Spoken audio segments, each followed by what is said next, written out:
What is your name, please? My name is Lindsay Davis. My name is Lindsay Davis. My name is Lindsay Davis. Only one of these people is the real Lindsay Davis. The other two are imposters and will try to fool this panel. Tom Poston, Peggy Cass, Orson Bean, and Kitty Carlisle. On To Tell the Truth with your host, Bud Collyer.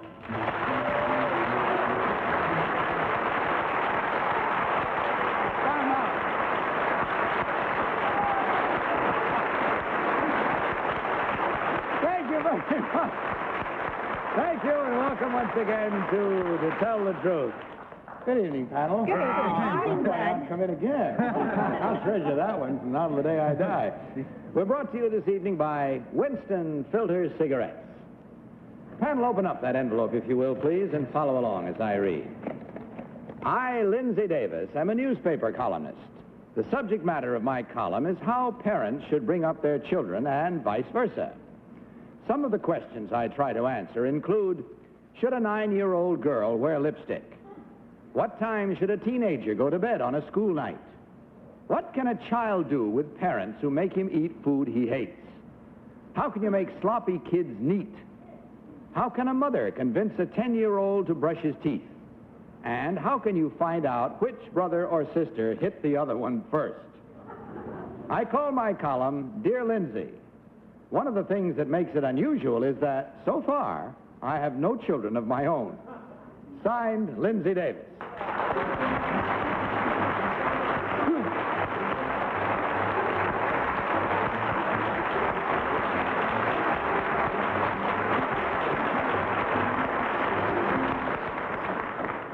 Panel, these three persons all claim to be Lindsay Davis. We'll start the questioning with Kitty Carlisle. Thank Kitty? you, Bud. Lindsay, number one, where does your column appear? Leaves Star. Number two, how did you get this idea? From my uncle. And what was your uncle? Well, he's a vet, but he's a lot of children. Ah. And does it work the same with children as it does with animals? Well, not quite. Number three, tell me, how do you get a child to brush his teeth if he doesn't want to? Well, it's hard to get them if they don't want to, but they tell me if you buy them electric toothbrush, that's the answer to it. Number two, can you tell me if two children have a fight, should one get into it as a parent or let them fight it out themselves? Well, I think the parents should intervene sometimes, but they should really fight. I think they should fight it out themselves. Only if mayhem is imminent. Who's she? Tom Poston. Thank you, Bud. Where's your column number two? Where do you... number It's two? an advertiser. In what town? Auburn, What state?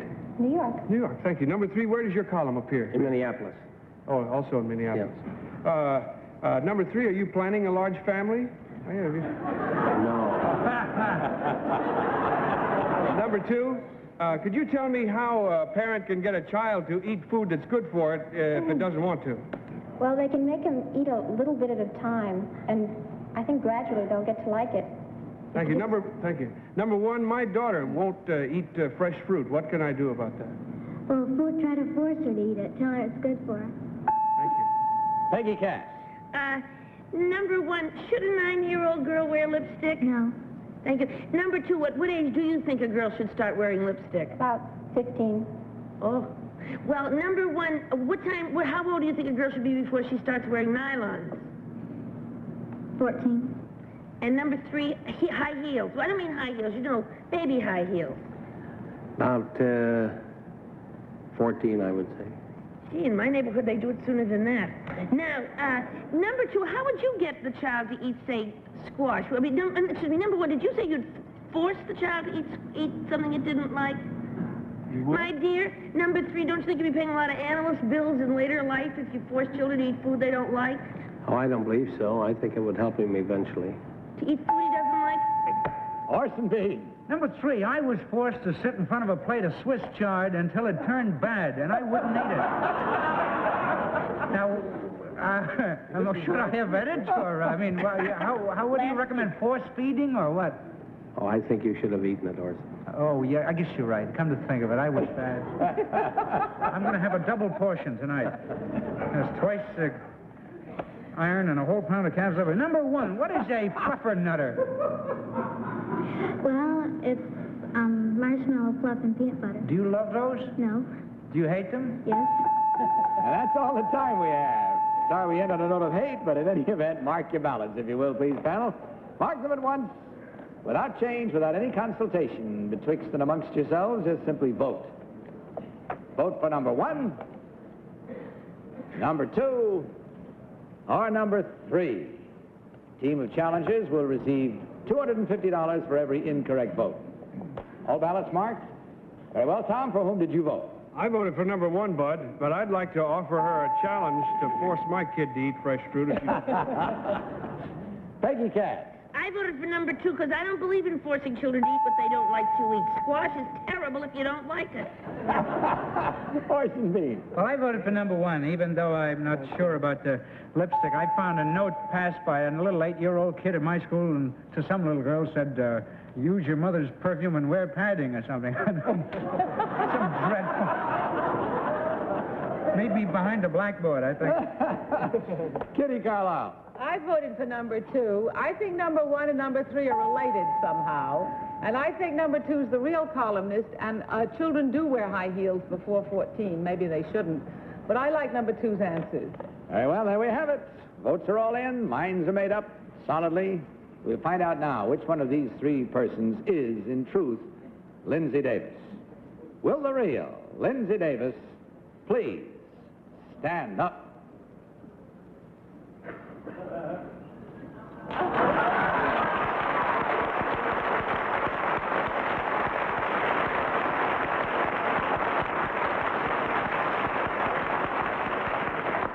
Well done, young lady. Incidentally, just to set the record straight, and I think Tom misunderstood her when she said Lindsay Davis is a columnist for the Indianapolis, Indiana Star. Oh, I thought Isn't that right? How long have you been writing this column? Since January 10th this year. Good luck to you, honey. Bless your heart. Number 2, what is your real name and what do you really do? My name's Vicki Westy. I'm a student nurse at New Rochelle Hospital School of Nursing. Thank you. And number 3, what is your real name and what do you do, sir? I can't tell you my name because I'm to appear on the next team of challengers. Oh, another one of those nights. All right, in checking the score, we find that there were 2 incorrect votes.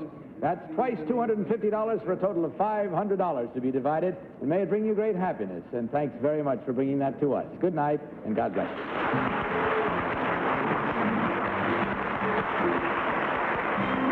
Right now, let's take time out for a brief film. Back in a minute. Let's meet our next team of challengers.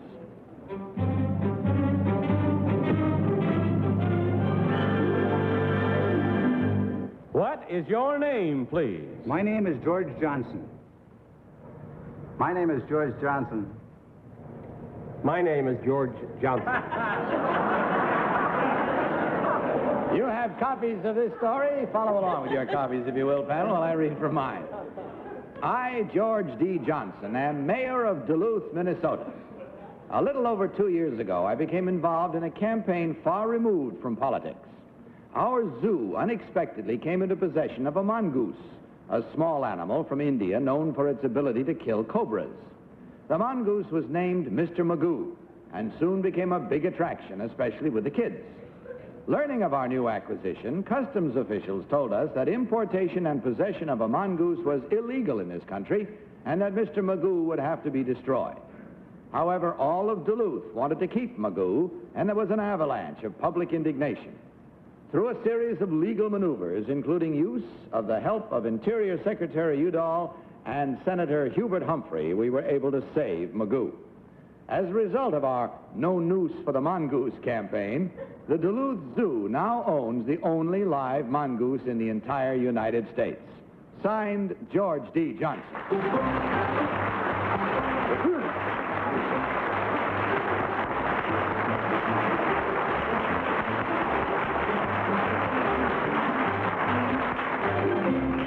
Now, panel, these 3 gentlemen all claim to be George D. Johnson. Let's start the cross-examination with Orson Bean. Orson? Yes, number 2, Mayor Johnson, congratulations. I'm always pleased to see anybody get away with anything.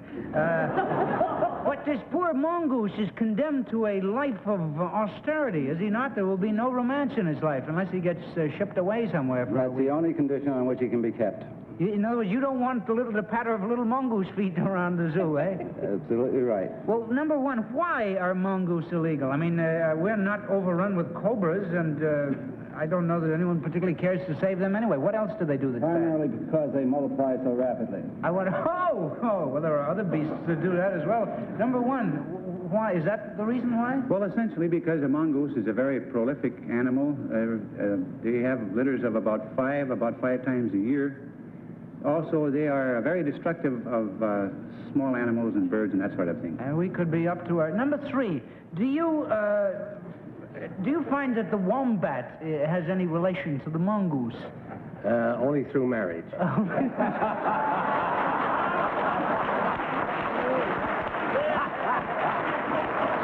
Kitty Carlisle. On the left side of the blanket. Number three, where is the University of Minnesota? In Michigan. Number two, what's the town? The town, there are 4 branches. Where is the main one? The main one is right in Duluth. There's also a branch in Minneapolis, one in Morris. University of Minnesota? Yes. Number one, is this a rodent family, this mongoose? He is of the rodent family. He is. Right. How big is he? About, I'd say this one is about 28, 30 inches long, possibly. Where did you get him from, number three? From India. But from whom? We had a boy bring him in from India into our city. By air? I would say. What does he eat, number two? He eats horse meat and vegetables, eggs, and small animals, birds.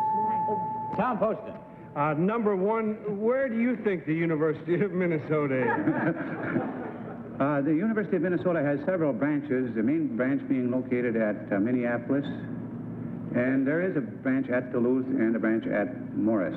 What are the university students called? What do they call themselves? They have that, the show that they put on every year. The Skyoma, is that what you mean?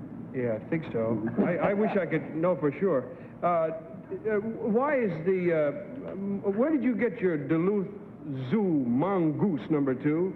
That was brought in by an Indian sailor, a seaman, as a matter of fact, on transport. He smuggled it in. By ship into Minneapolis? Mm-hmm. Is that so? Number one, have you ever seen this mongoose in action against another animal? No. Have you, number three? No. Peggy Cass. Number three, what is the plural of mongoose? The plural of mongoose? Yes. Mongoose. Mongooses or mongoose? Mongoose. I see. Oh, I have 2 mongoose? That's right. I see. That's illegal. You've got to get out of the country. Number 2, are there any mongoose in the Caribbean islands? Yes, there are. Number 1, which Caribbean island is noted for its mongoose? The one where they grow the sugarcane, I think Port-au-Prince, Haiti. Thank you. Tell me, number 3, what is the nickname of Duluth? The nickname? Yes, you know, like Boston is the hub of the universe. What is the nickname of Duluth? Duluth is the home of the 15,000 lakes that we have within the area. Thank you. Number... That's it. Time for you now to mark your ballot, so mark away there. Mark without change, without consultation. Simply vote now for number 1, number 2, or number 3. All but one is marked, and now they are marked. All right, Tom, for whom did you vote? I thought that Sky Yuma was unusual enough that unless he was from there or something, he probably wouldn't know that, so I voted for number 1. He knew all the rest of the things about mongoose. Peggy. Well, I voted for number 2. See, I don't think the University of Minnesota is in Michigan. And I don't know, I just don't go for that. And then number 1, number 2 said that the main branch of the University of Minnesota is at Duluth. And if I were the mayor of Duluth, that's what I would have said. So I voted for 2. Orson B. Well, I voted for number 3. I think that the mayor of Duluth need not necessarily know that the University of Minnesota is not in Chicago. I have found that politicians in general are not all that learned about. And also, I feel that he's been busy catching mongooses and things. Good, next. Kitty Carlisle. I voted for number 1. What do you mean the University of Minnesota's in Michigan? That's what he said. Where? There, a few minutes ago. He did? Yeah, he did. Three said that, didn't he? Yes, three. Three said it. Oh, 3 said it? Yes. Oh, well, I voted for number 1. First I liked his answers, and I think he looks like a politician. So that makes it 2 for number 1, 1 for number 2, 1 for number 3. Let's find out now, immediately without delay, which one of these gentlemen, in truth, is the real mayor of Duluth, George D. Johnson. Will the real Mayor George D. Johnson please stand up?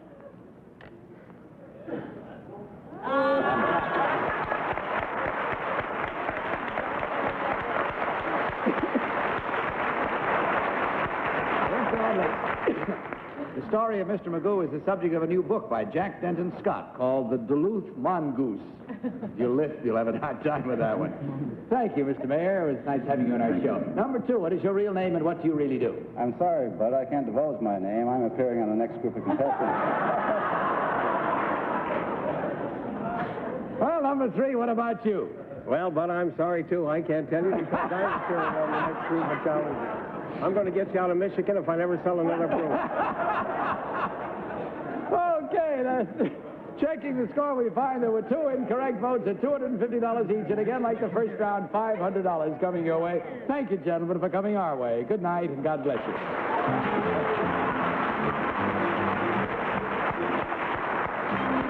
Incidentally, the film of the mongoose you saw earlier was given to us by our CBS station in Duluth, Minnesota, KDAL-TV, and we thank them.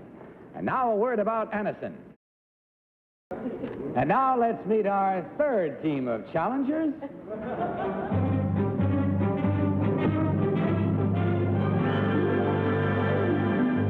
What is your name, please? My name is Tommy Richardson.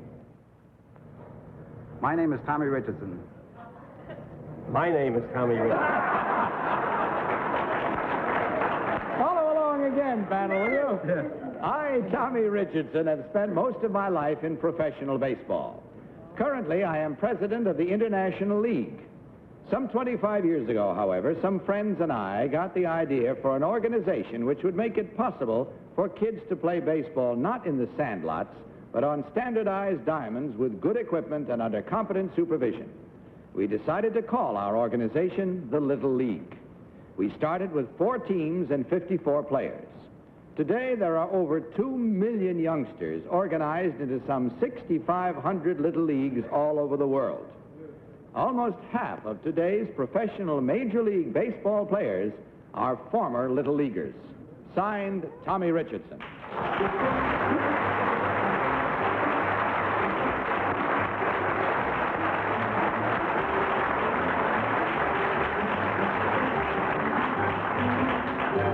Here we have 3 gentlemen all claiming to be Tommy Richardson. And we'll start with Peggy Cass. Peggy? Thank you. Number 2, who won the first World Series of the Little League? That was a team in Pennsylvania. Thank you. Number 3, when you have the World Series of the Little League, do you take them from all over the world or just from what countries? Which countries play each other? We're in 24 countries and also in the United States, and they play a tournament, and then the winners of those tournaments participate in our World Series in Williamsport, Thank you. And number 1, how many times has Monterey won the World Series? On 2 occasions. Thank you. Number 2, do you use Louisville Sluggers in the Little League? No, we do not. Thank you. Number 3, who's Paley's Comets? What team is known as Paley's Comets? Haley's Comets? Mm-hmm. I don't believe they're paid up. They're not. Thank you. And number 1, does Japan have a Little League? Yes, they do. Thank you. Number 2, which team did Mel Ott play for? The Giants. Thank you. Orson Bean. Yes, number 3, would you force a Little Leaguer to eat Swiss chard? Only if his batting average was down. Number 1, who are Winespar's Sharpers? I have no idea. Number 2, Winespar's Sharpers? Never heard of them. Never heard of them. Gee, that rules you 2 guys out. Number 2, what's the name of the elbow that, I don't like to bring up a sore subject, but isn't there a trouble with the elbow that little kids can get when they pitch too hard, number 2? That's called the pitcher's elbow. Is that right, number 1? Yes, it is. Do you know the medical name for this? No, I don't. Number 1, do you feel that that things like this are anything against Little League? I mean, I know the obvious things for it, but there are some criticisms. We don't think that these things are against Little League at all. Number 3, do you... Kitty Carlisle. Number 1, you're president of the International League. Is that the same as the Little League? No, ma'am. Number 2, where does the International League play? They play in all the cities where the teams are sponsored, Toronto and... Thank you. Atlanta. Number 3, is it not true that there's a great deal of interest in baseball in Japan? Oh, definitely. Do you have Little Leaguers in Japan? Yes, ma'am. Do they come here? Yes, How they come. How do they do? Oh, they do very well. Number 2, what is the age limit for Little Leaguers? 9 to 12. And is there, number 3, is there another group a little older that has another name? Well, there's a group that 3 years ago they started, went from 13 to 15. And what is that called? Well, it's an entry into the Babe Ruth League. I see. Number 1, when you play on this standardized equipment, where do they buy it? They buy it from regular sporting goods companies. They're not allowed to play on sandlots anymore? No, they have regular Little League fields that they play on. Number 2, if they want to play in a sandlot, can't they play there anymore? Tom Poston. Well, I have number 2. What is the chief criticism of the Little League? And I'd like you to have a chance to answer that on the air. What is the chief criticism leveled at the Little League? The chief criticism is the boys are pushed a little too hard, which I don't feel is true, of course, and that there's too much pressure put on them to excel in baseball. And you feel that that's answered by the nature of the competition and the sport itself? Possibly. Do you have anything to add to that, number 1? Just Well, curious. we feel quite honestly that the pressure that's put on the boys is put on them by the parents who so desire to have them excel that they try to get these kids doing better than they normally would want to do, perhaps. Thank you. Number 3, do you know Bill Hudson, William Hudson? Very well. Where... That's all the time we have. We leave it right there, except that it's yours now to do with what you will by way of voting. Mark your ballots. Mark them at once, without change once you have marked, and without any consultation, as usual. Just vote for number 1, number 2, or number 3. All ballots are marked. So, Tom, for whom did you vote this time? Well, I voted for number 1. That looks like a funny number 1 there because I guess I was undecided. I thought that the guys were just wonderful, but I also like the Little League a lot, too. Peggy Cass. Well, I voted for number 2 because if at first you don't succeed, try again. I voted for him last time. Orson Bean. I voted for number 3. He really looked different this spot.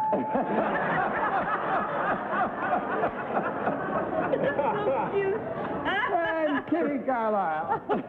I voted for number 1. They're great liars, and I didn't trust 2 and 3 at all. Very well, there we have it with the votes in and the minds again made up. We'll find out now which one of these gentlemen, in truth, is Tommy Richardson. Will the real Tommy Richardson please stand up?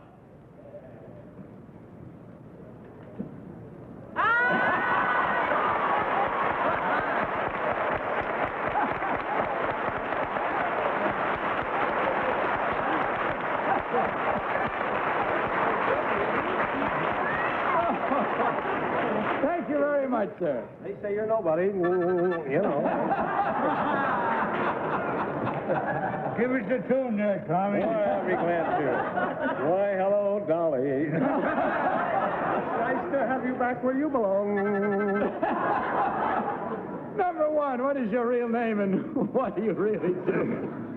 My name is Asher Shiflett. I'm president of Empire Crafts Corporation, and we sell china and silver.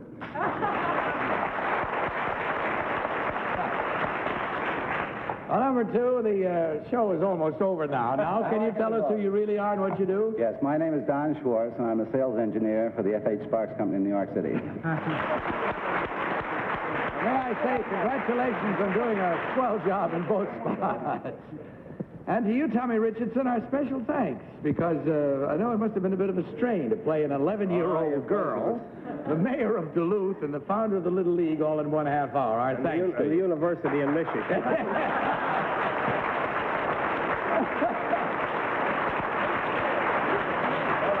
Yes. I'm really said that to see if you were paying attention. Well, in checking the score, gentlemen, it was a good one for you because there were 3 incorrect votes that you duped them into casting. That means 3 times $250 total, $750 that you take away with you. Thank you for being with us. Hope you enjoyed it, too. Good night, and God bless you.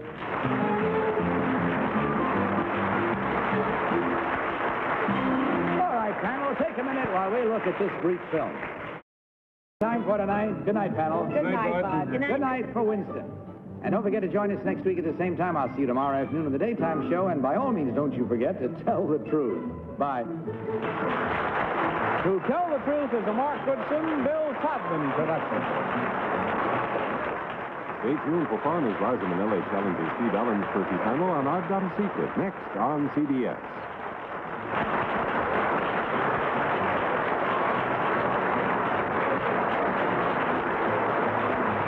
To Tell the Truth has been brought to you by smooth-tasting Tempo filter cigarettes. Tempo, for taste too good to miss.